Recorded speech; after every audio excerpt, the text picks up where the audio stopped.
Good morning, सुप्रभात, केम छो, सलाम। उम्मीद है आप सब लोग बेहतर होंगे, अपना ध्यान रख रहे होंगे।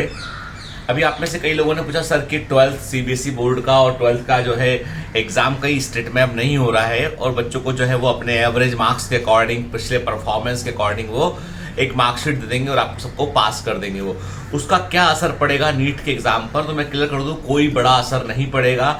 देखो बेटा, सिंपल सी बात है कि आज 12th का जो बोर्ड एग्जाम है वो सिर्फ ये समझ लीजिए आपकी भाई आपको कॉलेज में जाना है, किस कॉलेज में एडमिशन लेना है, वहां पर जैसे जैसे जिन कॉलेज में 12th परसेंटेज के आधार पर एडमिशन होता है ना, वहां पर थोड़ा दिक्कत होगा, वहां पर थोड़ा सा जो है वो चीजें मैनिपुलेट हो जाएंगी। क्योंकि जहां 12th के आप परसेंटेज देख रहे हैं बगैर कंपटीशन के जहां एडमिशन हो रहे हैं, ऐसे कई कॉलेज हैं जहां पे जो जनरली जो है जो ऐसे नॉर्मल बीएससी कॉलेज वगैरह होते हैं उनमें बीएससी बीकॉम कॉलेज उन सब में जो है 12th के परसेंटेज को देखा करते हैं, तो उसका फर्क पड़ेगा। ऐसा कि भाई कुछ लोग कह सकते हैं कि हमारे परसेंटेज जो हम एग्जाम देते तो हम जो भले ही साल में अच्छा परफॉर्म नहीं किया, हम एग्जाम में अच्छा परफॉर्म करके आते। और वाकई में ऐसे बच्चे होते हैं जो 6 मंथली एग्जाम में और क्वार्टरली एग्जाम में उतना अच्छा नहीं करते, लेकिन मेन एग्जाम में वो थोड़ा सा पढ़ लेते हैं, एक्स्ट्रा अच्छे से थोड़ा एक्स्ट्रा माइल्स ले आते हैं और बहुत अच्छा करके आते हैं। तो उन बच्चों के नंबर अब ये एवरेज आएंगे। यदि आपका पूरा साल भर का परफॉर्मेंस मीडियो कर रहा है तो नंबर मीडियो कराएगा। भले ही से आप में इतना पोटेंशियल था कि आप लास्ट मिनट पे आप थोड़ा अच्छे से पढ़ते 15 दिन तो आप बहुत अच्छा कर लेते आप, तो वहां सफर करेंगे लोग, क्योंकि वहां पे सब पूरे साल का एवरेजिंग हो जाएगा। ये एक कंट्रोवर्सी होगी। लेकिन नीट के एग्जाम में, आईआईटी के एग्जाम में, इनमें कोई फर्क नहीं पड़ेगा। आप चाहे 12th बोर्ड में जो है 99.99% ले आइए आप, ठीक है, लेकिन नीट का एग्जाम नहीं निकाला तो कोई आपको अंदर मेडिकल कॉलेज की सीढ़ी नहीं चढ़ने देगा, ठीक है।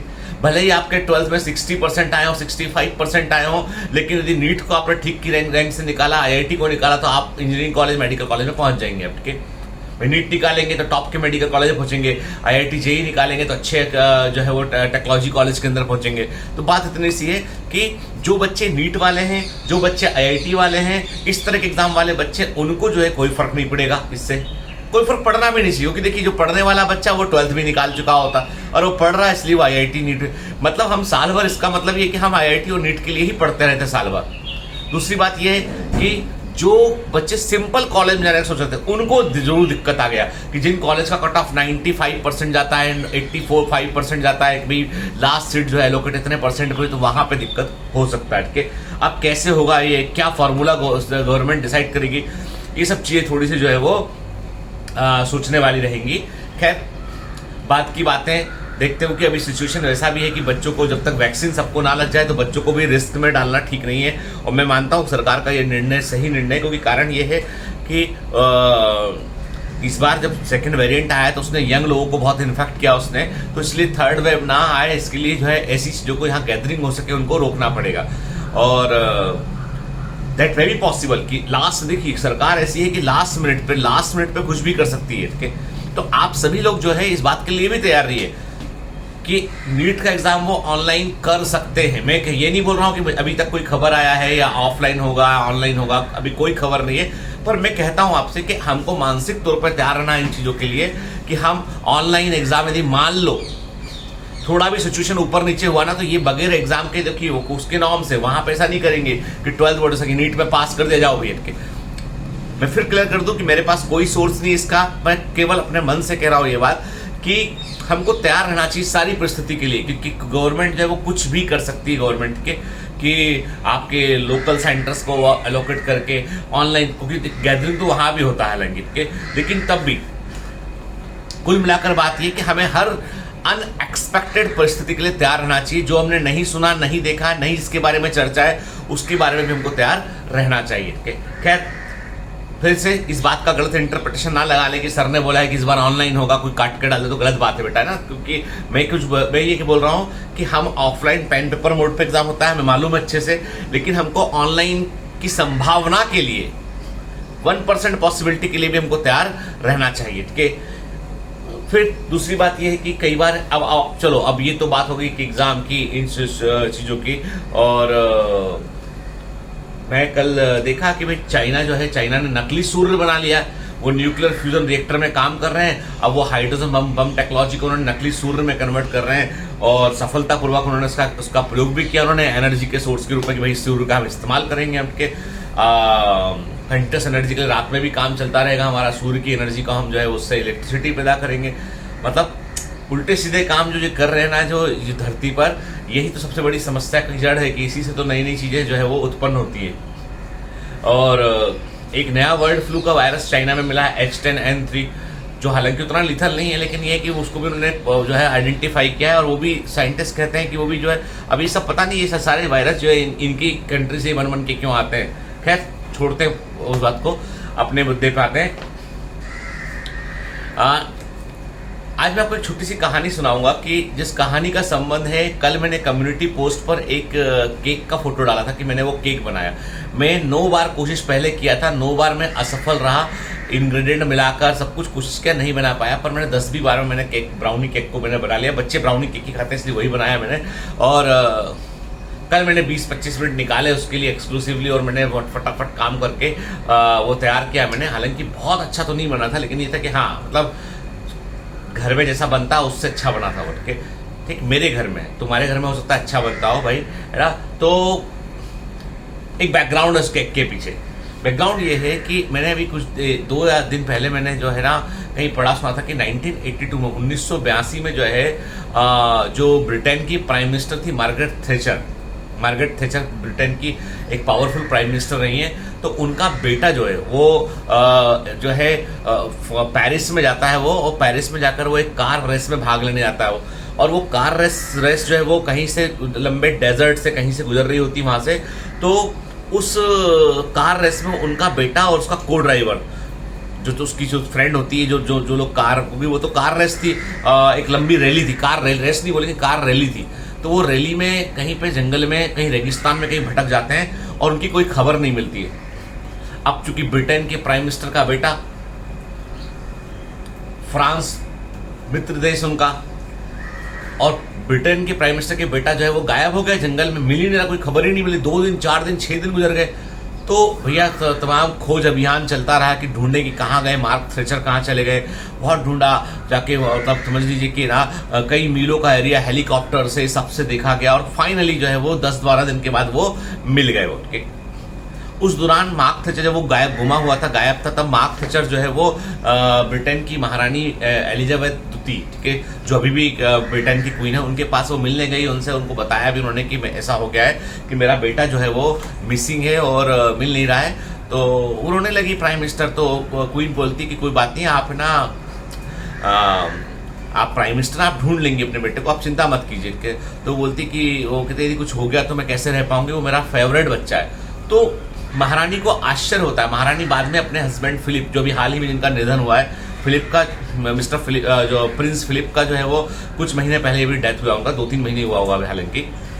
तो उनके हस्बैंड प्रिंस फिलिप से वो महारानी बाद में बोलती हैं, एलिजाबेथ सेकंड, कि प्राइम मिनिस्टर मुझसे मिलने आई थी और बता रही थी कि उनका बेटा जो है वो मिसिंग हो गया। लेकिन मुझे एक बड़ी अजीब बात ये लगी कि वो बोल रही थी उनके 2 बच्चे, वो बोल रही थी कि मेरा बेटा मेरा फेवरेट है, और ट्विंस है वो दोनों बच्चे ट्विंस है, ट्विंस में से एक फेवरेट है, एक फेवरेट नहीं है। तो मैं बड़े आश्चर्य में हूं। तो प्रिंस फिलिप बोलते हैं कि इसमें कौन सी बड़ी बात है, मेरे भी फेवरेट मेरी बेटी है, और उनकी बेटी एन। ब्रिटेन की जो महारानी है, उनके 4 बच्चे हैं, 3 लड़के उनके, प्रिंस चार्ल्स है, एंड्रयू है, और एक और नाम बोल रहा हूं उनका मैं, और एक प्रिंसेस एन है। तो प्रिंसेस एन वो बोलते हैं उनके पिताजी प्रिंस फिलिप की वो मेरी फेवरेट है, मेरे बहुत क्लोज है वो। तुम्हारे क्लोज कौन है? तो महारानी सोचती कि मतलब एलिजाबेथ सेकंड कभी वो इस बात को सोची नहीं। वो बोले नहीं, माँ के लिए तो सब बराबर है। उन्होंने कहा नहीं, कोई ना कोई फेवरेट होता है, तुम पता लगाओ।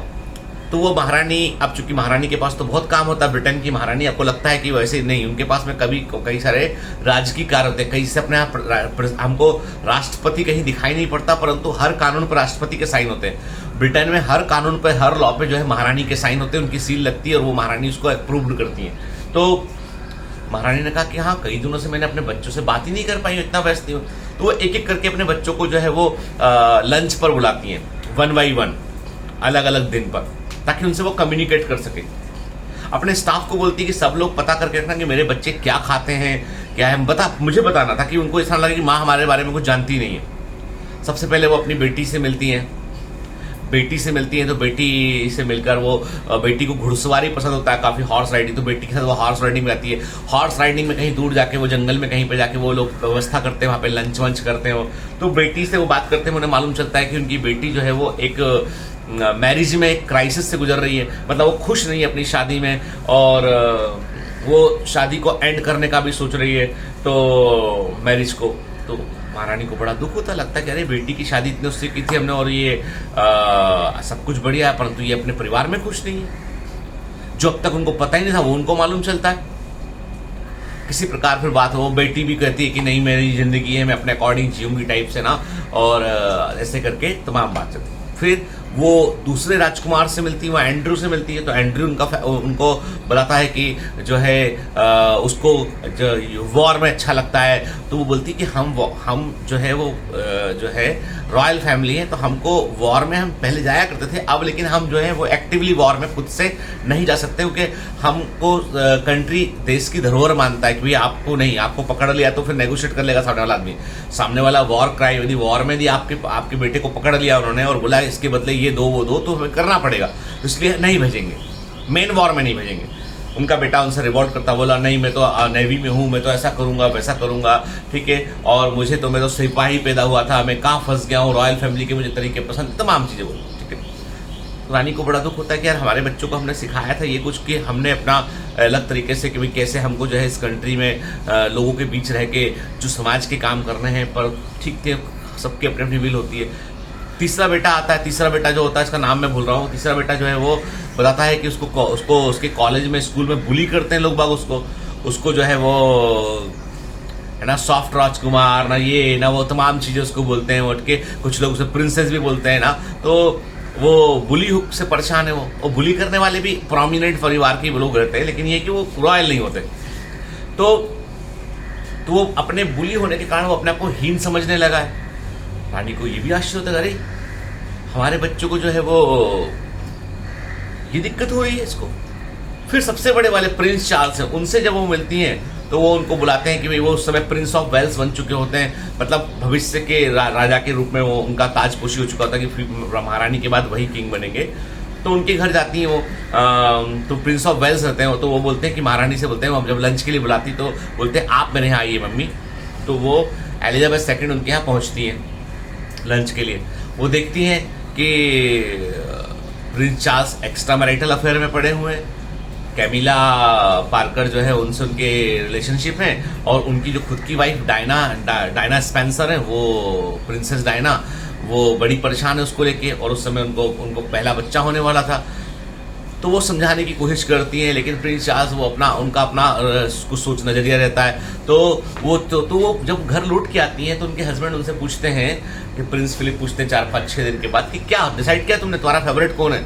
तो बोलती है कि वो एलिजाबेथ एक बड़ी अच्छा बात बोलती है। वो बोलती है कि तुम्हें पता है हमारी प्राइम मिनिस्टर का बेटा खो गया था जो अब मिल गया है। बोलते हैं हाँ पता है मुझे, लेकिन एक्चुअली मुझे ऐसा लगता है कि प्राइम मिनिस्टर का बेटा नहीं खोया, हमारे बच्चे खो गए कहीं, हमारे चारों बच्चे कहीं खो गए अपनी अपनी दुनिया में, अपनी अपनी जगह पर, और हम उन्हें लूज कर दिए। कि कोई भी बच्चा मुझे ऐसा नहीं लगा कि जो तुम्हारे या मेरे नक्शे कदम पे चलता हो, जो तुम्हारी मेरी सोच से मैच करता हो, सब अलग दुनिया में खोए हुए। चार्ल्स की अपनी एक अलग कहानी चल रही है, एन की अपनी अलग स्टोरी है, और एंड्रयू की दोनों के कोई भी खुश नहीं। चारों बच्चों में से मैंने किसी को खुश नहीं देखा। किसी बच्चे ने ये है इस चीज के लिए आप गॉड को किसी को थैंक्स नहीं बोला कि हम चलो रॉयल फैमिली में हैं, हमको इतना करने का मौका मिला। सब दुखी हैं, बोलते हैं कि हम यहाँ कहाँ फंस गए। तो फाइनली जो है वो कहती हैं कि शायद से हम इतने बड़े देश की माँ हूं मैं, क्वीन हूं यहाँ की मैं, लेकिन मैं अपने बच्चों की बेहतर माँ नहीं बन पाई। तब प्रिंस फिलिप उनको समझाते हैं नहीं ऐसा नहीं है, बच्चों की अपनी निजी जिंदगी है और शायद समय बदल रहा है, और उस समय के अकॉर्डिंग हम अपने आप को एकोमोडेट नहीं कर पाए, हमारा नजरिया वैसा पुराना है, वो नजरिया शायद डिफरेंट है। और रॉयल फैमिली अब जो है वो लोगों को लगता है कि कोई भी बंधन उनको, चाहे वो कितना ही अच्छा बंधन हो, वो उनको चाहिए नहीं, उस बंधन से बड़ी जिम्मेदारियां जुड़ी हूं। खैर, तो मैं इस कहानी के पीछे मैंने देखा कि जब मैंने कहानी सुनी पड़ी तो मैंने अभी क्या किया कि मैंने पूछा अपने बड़े बेटे से कि तुम्हारे कोर्स में क्या चल रहा है। तो भारती ने बताया कि ये 8th क्लास में पहुंच चुका है और इसको जो है वो पिछले 3 दिन से इसको ऑस्मोसिस समझ में नहीं आ रहा है। He is unable to understand the diffusion. मैं इसको बोलती हूँ कि सब याद कर लो उसको कि हायर कॉन्सेंट्रेशन से lower concentration molecule ion particle move करते हैं। वो बोलता है क्यों मूव करते हैं, काहे नहीं रुक जाते एक जगह पे, ये वो मैं बता नहीं पाती हूँ। और चूंकि टीचर है ऑनलाइन, वो भी नहीं बता पा रहा है, समझा नहीं पा रहा है। वो बोल रहा है डिफ्यूजन को ऐसे ही होता है, ऐसा ही होता है बोल रहा है। देन आई रियलाइज दैट कि हजारों लाखों बच्चों को पढ़ाने के बाद मेरे घर के अंदर मेरा एक बेटा है जिसको डिफ्यूजन समझ में नहीं आया, जिसको ऑस्मोसिस समझ में नहीं आया। तो नहीं इनका कह रही बेटा, तो बोला आपके पास टाइम कहाँ है, आप तो दिन भर पढ़ाने में, पेशेंट्स में, सब में, तो आपके पास समय नहीं था, तो इसलिए मैं आपको डिस्टर्ब नहीं किया, मैंने आपको पूछा नहीं, मैंने आपको। मैंने कहा बेटा मेरे काम, तो मेरा वीडियो कोई देख लेता खोल के। बोला बड़े बड़े होते हैं आपके वीडियो, आपकी वीडियो में कहाँ पर डिफ्यूजन बोला होगा मुझे नहीं मालूम, तो 1 घंटे का वीडियो आपका होता है, तो 1 घंटे में एक गेम फिनिश कर सकता हूँ पोकेमोन का। अब मैं बोला मैं पोकेमोन कैसे बन जाऊँ भाई वीडियो समझाने के दौरान।